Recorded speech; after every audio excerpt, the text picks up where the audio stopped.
우리 그 코로나 이후에 이제 급식이 어찌됐던 여러 가지 형태로 어려움을 겪으면서 네. 이 친환경, 특히 뭐 이런 재배 농가나 네. 또 이런 축산 우리 가족들에 대한 어떤 피해 보상의 대책으로 여러 가지 당정에서 사업이 실시됐습니다.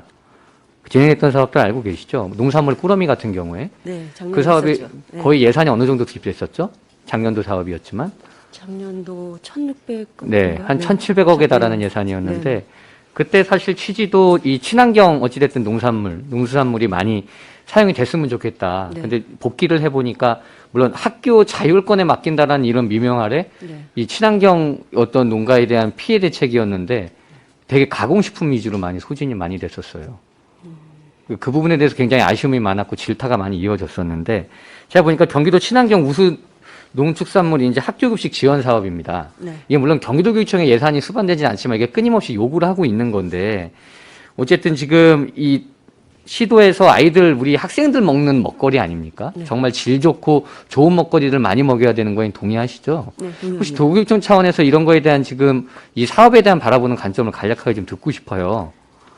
저희는 지금 친환경 급식에 대해 농산물에 대해서 좀 사용할 것을 학교에 권고하고 있고요. 네, 이번에 그 내년에 식품비 인건비 분리하는 문제도 네, 어떤 식품비를 좀 확보를 해서 네. 아이들한테 이제 질 좋고 안전한 식재료를 먹이는 것, 즉 친환경 식재료를 먹을 수 있게 하기 위해서 인건비 식품비를 분리하는 것. 예, 그러니까 늘 그게 꾸준하게 요구했던 식품비 네. 인건비에 대한 분리로 식품비 단가가 조금 더 양질의 그렇죠. 좀 예산을 많이 네. 확보할 수 네. 있게 되기 때문에 지금 여기 보면 일단 이 경기도는 친환경 우수 농산물을 학교 급식하게 돼 있고 조례에서 또 지마크를 네. 많이 사용하게 되는데 여기 보니까 이 초중고 특수교로 이렇게 내려갈수록 보면 이게 고등학교로 이렇게 계속 올라갈수록 퍼센테이지가 낮아져요.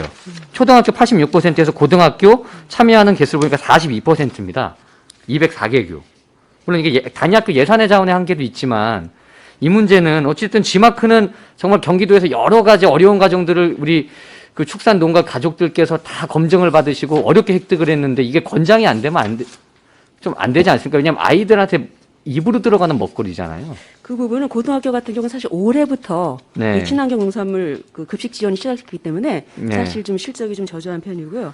네. 초등학교 같은 경우는 아무래도 지금 식품비 단가가 높다 보니 좀 더 많이 먹고 네. 중고등학교 같은 경우에는 이제 이게 좀 친환경 농산물이 사실 비싸거든요. 비싼데 그 차액 지원을 네. 전액을 해주는 게 아니기 때문에 학교에서 아마 좀 덜 먹는, 덜 참여하는 경향이 예, 있습니다. 아무래도 네. 지금 보니까 사업비가 지마크는 그 친환경 농산물에 비해서 한 반액이에요. 210억 원 도비에서 105억 원 시군비 이렇게 매칭으로 진행이 되는데 전 이거 경기도교육청에서도 좀 식품비 인건비 분리해서 식품비를 올려주고 학교에서 조금 더 폭넓게 쓸 수 있는 부분 말고 좀 이게 예산에 투입된과 병행해서 좀 적극적인 권고를 좀 할 필요가 있다고 봐요.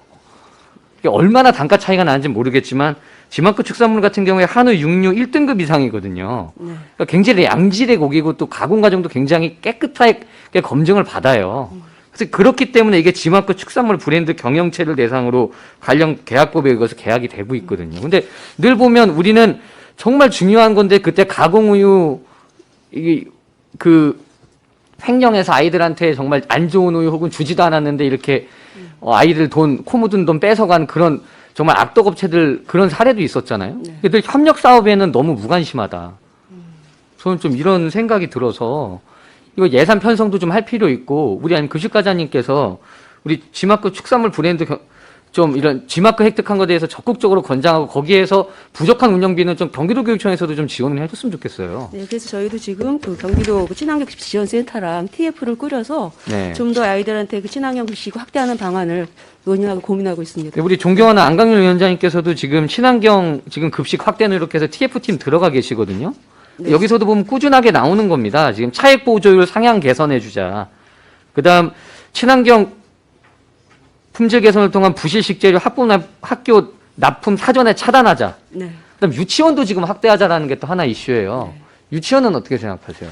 유치원도 당연히 친환경 급식 지원이 돼야 되는 부분인데 이제 그런 네. 부분들을 저희가 도하고 같이 협력해야 되는 부분이기 네. 때문에 계속적으로 논의를 하고 있습니다. 좀 적극적으로 권장해 주시고 네. 어찌됐든 이제 재정이 늘지 않습니까? 네. 그럼 저는 아이들 안전, 성장, 먹거리에서만큼은 돈 아끼면 안 돼요. 우리나라 국내에서 또 이런 자부심을 가지시고 이렇게 정말 좋은 먹거리, 양질의 먹거리 그려내 주시는 우리 축산 농가 가족들이 계시지 않습니까? 그런 분들 생각해서도 저는 이번에 예산도 공격적으로 투입하시고 도하고 협력할 때 조금 더 매칭도 공격적으로 하셔서 이 정말 차액이 모자라서 우리 쥐마크나 좋은 양질의 농수산물 못 먹는 아이들이 있다면 공격적으로 개진해 주시라. 네, 더 저는 그렇게 최선을 생각합니다. 다하겠습니다.